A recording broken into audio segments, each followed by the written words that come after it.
Breaking news చూస్తున్న మారేడ్మిల్లి encounter లో హిడ్మా చనిపోయాడు. ఇక పోలీసుల next target Tippiri Tirupati alias దేవ్జీనా అంటే అవుననే సమాధానం వస్తోంది. కొత్త ఆటో నగర్ లో అరెస్ట్ అయిన వారిలో దేవ్జీ 9 మంది బాడీగార్డులు కూడా ఉన్నారు.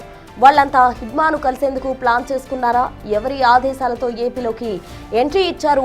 హిడ్మాను ఎక్కడ కలవాలని ప్లాన్ చేసుకున్నారు? ఇలా నిఘా వర్గాల ప్రశ్నల వర్షం కురిపిస్తున్నాయి. వాళ్ళ ఎంక్వైరీలో దేవ్జీ ఎక్కడ ఉన్నాడో క్లారిటీ రానుంది. ఇప్పటికే ఆంధ్ర ఒడిశా బోర్డర్లో దేవ్జీ కోసం కూంబింగ్ మొదలుపెట్టారు. అయితే దేవ్జీ పోలీసుల అదుపులోనే ఉన్నాడంటూ పౌర సంఘ నేతలు ఆరోపిస్తూ ఉన్నారు.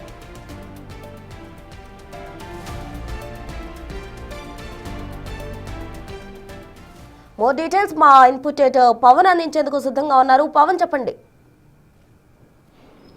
దేవ్జీ ఆచూకీ పైన ప్రస్తుతం సస్పెన్స్ కొనసాగుతుంది. నిన్న భారీ ఎత్తున అటు విజయవాడలో కావచ్చు 5 జిల్లాలలో పోలీసులు మావోయిస్టులను అరెస్ట్ చేశారు. ఇందులో దేవ్జీకి సంబంధించిన బాడీగార్డులు ఉన్నట్లుగా కూడా చెప్తూ ఉన్నారు. ఈ నేపథ్యంలో కేంద్ర కార్యదర్శి స్థాయిలో ఉన్న వ్యక్తి గన్మెన్లు లేకుండా ఎక్కడికి వెళ్ళిపోయాడు అనే ప్రశ్న ఉత్పన్నమవుతుంది.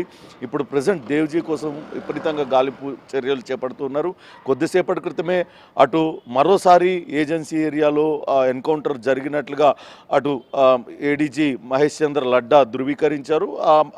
అక్కడ జరుగుతున్న కాల్పుల్లో 6 నుంచి 7 మావోయిస్టులు మృతి చెందినట్లుగా కూడా ఆయన ధృవీకరించారు. కానీ మృతుల్లో అగ్రనేత దేవ్జీ ఉన్నారా అంటూ అటు మీడియా ప్రశ్నకు ఆయన సమాధానం దాటవేశారు. దాంతో అక్కడ జరిగిన ఎన్కౌంటర్లో దేవ్జీ ఉన్నాడనే ప్రచారం జరుగుతుంది. కానీ పోలీసులు మాత్రం ఇంతవరకు ధృవీకరించడం లేదు. వాస్తవానికి నిన్న అటు దేవ్జీ గన్మెన్లు పట్టుబడ్డమే చాలా అనేక అనుమానాలకు తావిస్తుంది. వాస్తవానికి ఇటీవల వరుస ఎన్కౌంటర్లతో మావోయిస్టు పార్టీ కోలుకోలేని విధంగా దెబ్బతింది. నంబాల కేశవరావు ఎన్కౌంటర్ జరిగిన సమయంలో ఆయన బాడీగార్డులందరూ కూడా చనిపోయిన తర్వాత నంబాల కేశవరావు కూడా పోలీసుల ఎన్కౌంటర్లో మృతి చెందారు. కానీ నిన్న ఎటువంటి కాల్పులు జరగకుండా ఎటువంటి ప్రతిఘటన లేకుండా మావోయిస్టు పార్టీ అగ్రనేత గన్మెన్లు లొంగిపోవడం అంటే దేవ్జీ కూడా లొంగిపోయి ఉంటాడు, అందుకే వీళ్ళెవరూ కూడా ప్రతిఘటించలేదనే ప్రచారం జరుగుతుంది.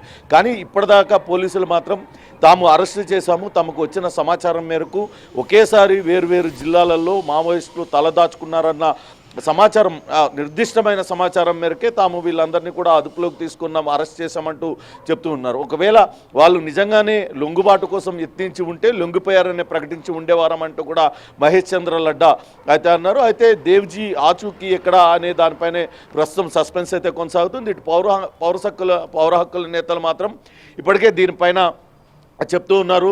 నిన్న జరిగిన హిడ్మా ఎన్కౌంటర్ కావచ్చు, అదంతా కూడా బూటకపు ఎన్కౌంటర్. ఈ నెల 24వ తారీఖునే హిడ్మాను ఆయన భార్యను అటు విజయవాడలో అదుపులోకి తీసుకున్నారు, ఏలూరులో అదుపులోకి తీసుకున్నారు. ఆ తర్వాతే వాళ్ళని అటవీ ప్రాంతానికి తీసుకెళ్లి కాల్చివేశారనే ఆరోపణ.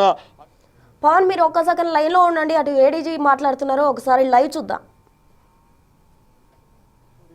జోగారావు అలియాస్ టేక్ శంకర్, ఆయన బేసికలీ శ్రీకాకుళం నుంచి, is a native of Srikakulam.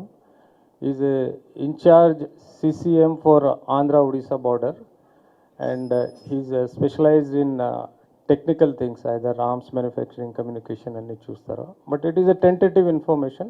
Once everything confirms, I'll be able to again tell you, or our officers will tell you.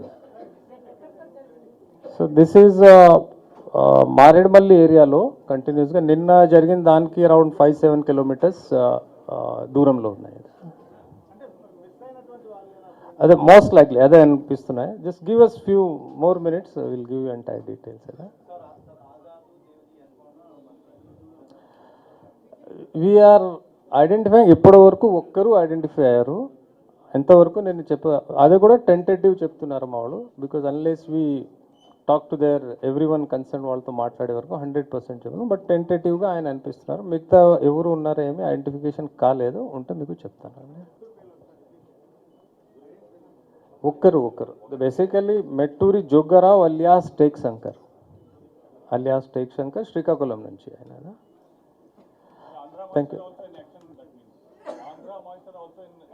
Yeah, this person is there from last almost 15-20 years నుంచి is there in the movement. He left this place after continuous operations from there, and probably he would have come to revive the things again, as we are telling. Thank you. Yeah, thank you very much. Thanks.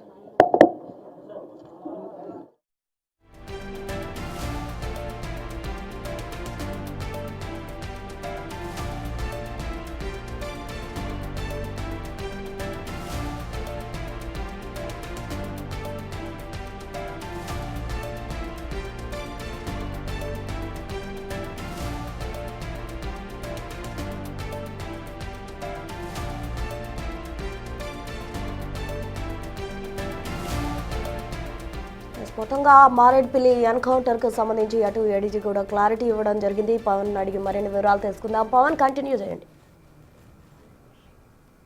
అటు ADG కూడా ప్రస్తుతం ధృవీకరించారు. నిన్న ఏదైతే encounter జరిగిందో హిడ్మా ఇతర మావోయిస్టులు ప్రాణాలు కోల్పోయారో దానికి 5 కిలోమీటర్ల దూరంలో 5 నుంచి 7 కిలోమీటర్ల దూరంలో ఈరోజు ఉదయం మరోసారి ఎన్కౌంటర్ జరిగింది. ఎన్కౌంటర్లో ఇప్పటికే 6 నుంచి 7 మావోయిస్టులు మృతి చెందినట్లుగా ధృవీకరించారు.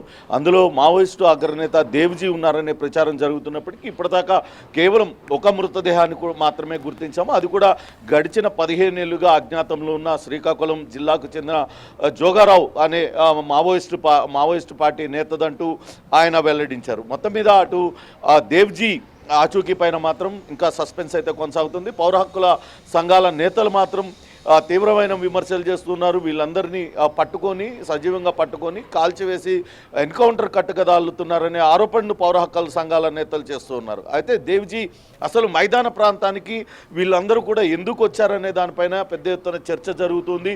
ఇటీవల వరుసగా మావోయిస్ట్ అగ్రనేతలందరూ కూడా లొంగిపోయారు. మిగిలిన క్యాడర్ కూడా లొంగిపోవాలి. శత్రువు బలవంతుడు అయినప్పుడు ఇప్పుడు మనం ఆయుధాలు పట్టి మనం ఎదురెళ్ళడం అనేది సరైనది కాదు అంటూ దీనిపైన మల్లోజుల వేణుగోపాల్ కావచ్చు, ఆసన్న తదితరులందరూ కూడా చెప్పారు. ప్రజాక్షేత్రంలో ఉండి ప్రజలతో కలిసి ఒక ఉద్యమాన్ని నిర్మిద్దాం, కానీ ఇప్పుడు అడవుల్లో ఉండి తుపాకీ ద్వారా మనం ఏం సాధించలేని పరిస్థితుల్లో ఉన్నామంటూ వాళ్ళందరూ కూడా చెప్పిన నేపథ్యంలోనే మావోయిస్టు పార్టీ అగ్రనేతల్లో దీనిపైన పెద్ద ఎత్తున చర్చ జరుగుతుంది. కొంతమంది నేతలు లొంగిపోతూ ఉన్నారు, మరికొంతమంది మాత్రం ఉద్యమ బాటనే తాము పయనిస్తామంటూ చెప్తూ వచ్చారు. అయితే దేవ్జీ ఆయన లొంగిపోయారు అనే ప్రచారాన్ని కూడా పెద్ద ఎత్తున చేస్తూ ఉన్నారు. కానీ దీన్నంతా కూడా పోలీసుల వ్యూహంగా మావోయిస్టు పార్టీ సానుభూతి పరులందరూ కూడా కొట్టివేస్తూ ఉన్నారు. కావాలనే సజీవంగా పట్టుకొని ఉంటారన్న అనుమానాలు వ్యక్తం చేస్తున్నారు. నిన్న 5 జిల్లాలలో పోలీసులు ఏకకాలంలో ఆపరేషన్ నిర్వహించారు. అక్కడున్న 50 మంది మావోయిస్టులందరినీ కూడా అదుపులోకి తీసుకున్నారు. వీళ్ళందరూ కూడా అటవీ ప్రాంతాన్ని వదిలిపెట్టి మైదాన ప్రాంతానికి ఎందుకు వచ్చారనే దానిపైన పెద్ద ఎత్తున చర్చ జరుగుతుంది. హిడ్మా వాస్తవానికి తప్పించుకొని అక్కడి నుంచి వెళ్ళిపోవడానికి ఆయన ప్రయత్నిస్తున్నారు. ఒక దశలో లొంగుబాటుకు ప్రయత్నించారు, కానీ ఆ లొంగుబాటు అనేది సఫలం కాకపోవడంతో ఆయన కాకినాడ నుంచో లేకుంటే మచిలీపట్నం పోర్టు నుంచి శ్రీలంక వెళ్ళిపోవడానికి ఆయన ప్రయత్నాలు కొనసాగిస్తున్నారు. పక్కాగా ఒక కొరియర్ ఇచ్చిన ఇన్ఫర్మేషన్తోనే పోలీసులు మాటు వేసి వీళ్ళందరినీ కూడా ఎన్కౌంటర్ చేశారనే ప్రచారం కూడా జరుగుతుంది. మొత్తం మీద ఇందాక మహేష్ చంద్ర లడ్డా మాట్లాడుతూ క్రెడిబుల్ ఇన్ఫర్మేషన్తోనే ఏకకాలంతో వీళ్ళందరిపైన కూడా తాము దాడి చేసి వాళ్ళందరినీ కూడా అరెస్ట్ చేశామంటూ చెప్తూ ఉన్నారు. ఇక దేవ్జీ నిజంగానే పోలీసుల అదుపులో ఉన్నారా లేకుంటే ఆయన ఇంకా తప్పించుకున్నారా అనేది చూడాలి. ఇప్పటిదాకా అటు ఇంకా 8 మంది కేంద్ర కమిటీ సభ్యుల్లో 6 తెలంగాణ ప్రాంతానికి ఉమ్మడి ఆంధ్రప్రదేశ్ రాష్ట్రానికి సంబంధించిన వాళ్ళు ఉన్నారు. ఇప్పుడు ఈ ఎన్కౌంటర్ తో వాళ్ళందరూ కూడా సేఫ్ జోన్లో ఉన్నారా, ఎక్కడ ఉన్నారా అనే దానిపైన కూడా తీవ్ర ఉత్కంఠ ఉంది. మరొకసారి పోలీసులు కూడా పునరుద్ఘాటిస్తూ ఉన్నారు. ఏదైతే కేంద్ర హోంశాఖ మంత్రి అమిత్ షా గతంలోనే ఆయన చెప్పారు, మార్చి 26వ తారీఖున డెడ్ లైన్ పెట్టాం, అప్పటి వరకు మావోయిస్టులని ఏరివేస్తామంటూ చెప్పిన నేపథ్యంలో కొద్దిసేపటి క్రితం మహేష్ చంద్ర లడ్డా కూడా చెప్తూ ఉన్నారు, మావోయిస్టులు ఎవరైనా సరే ఉంటే లొంగిపోవాల్సిందిగా ఆయన కోరుతూ ఉన్నారు. ఖచ్చితంగా లొంగిపోయినట్లయితే వాళ్లకు సేఫ్ ప్యాసేజ్ ఇస్తాం, లేని పక్షంలో ఖచ్చితంగా ఈ ఎన్కౌంటర్లో మృతి చెందాల్సి ఉంటుందంటూ హెచ్చరికలు జారీ చేస్తున్న పరిస్థితి అయితే ఉంది. మొత్తం మీద అయితే అటు భారీ ఆపరేషన్ అయితే అటు కేంద్ర బలగాలు ఏపీ పోలీసులు సంయుక్తంగా నిర్వహిస్తూ ఉన్నాయి.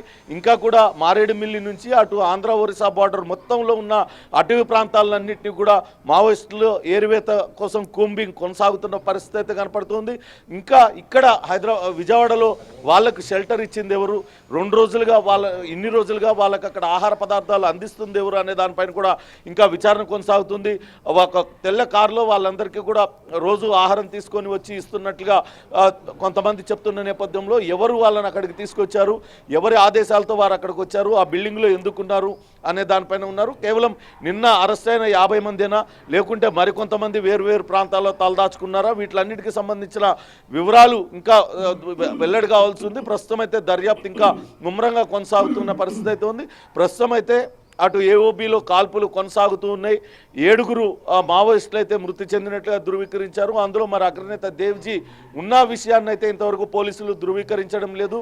కానీ మరి కాసేపట్లోనే ఎన్కౌంటర్ పైన పూర్తి వివరాలు వెల్లడిస్తామంటూ అటు పోలీసులు చెప్తున్న పరిస్థితి అయితే ఉంది. మొత్తం మీద అయితే ఈ ఎన్కౌంటర్లు, ఈ లొంగుబాట్లతోని మావోయిస్టు పార్టీ పూర్తిగా తుడిచిపెట్టుకున్న పరిస్థితి. మావోయిస్టు పార్టీకి మొన్నటి వరకు కూడా హిడ్మా ఆయన స్కెచ్ వేస్తే తిరుగులేదనే పేరుండేది.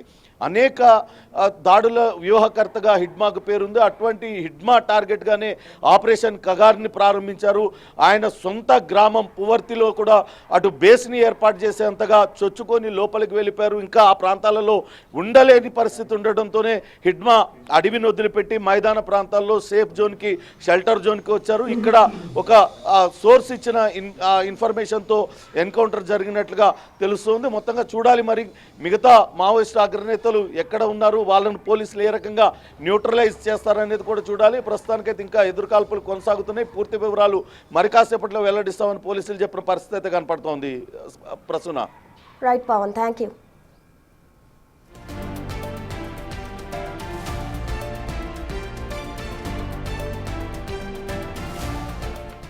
ఇక మొత్తంగా మారేడుమిల్లి ఎన్కౌంటర్లో హిడ్మా చనిపోవడం జరిగింది. ఇక పోలీసుల నెక్స్ట్ టార్గెట్ తిరుపతి అలియాస్ దేవ్జీనా అన్న ప్రశ్నలు అందరూ కురిపిస్తూ ఉన్నారు. మొత్తంగా దేవ్జీ కూడా ఎన్కౌంటర్లో చనిపోయినట్టు వస్తున్న ప్రచారాలకు సంబంధించి ఇప్పటి వరకు కూడా పోలీసులు ఎటువంటి ప్రకటన అయితే చేయలేదు. అటు ఏడీజీ అయితే ఈ రోజు జరిగిన ఎన్కౌంటర్కు సంబంధించి 7 మాత్రమే చనిపోయారంటూ కూడా స్పష్టం చేయడం జరిగింది. మరి దేవ్జీ ఎక్కడున్నాడు ఏంటి అన్నదానికి సంబంధించి వివరాలు మరి కాసేపట్లో కూడా తెలిసే అవకాశం ఉందంటూ కూడా చెప్తున్నారు.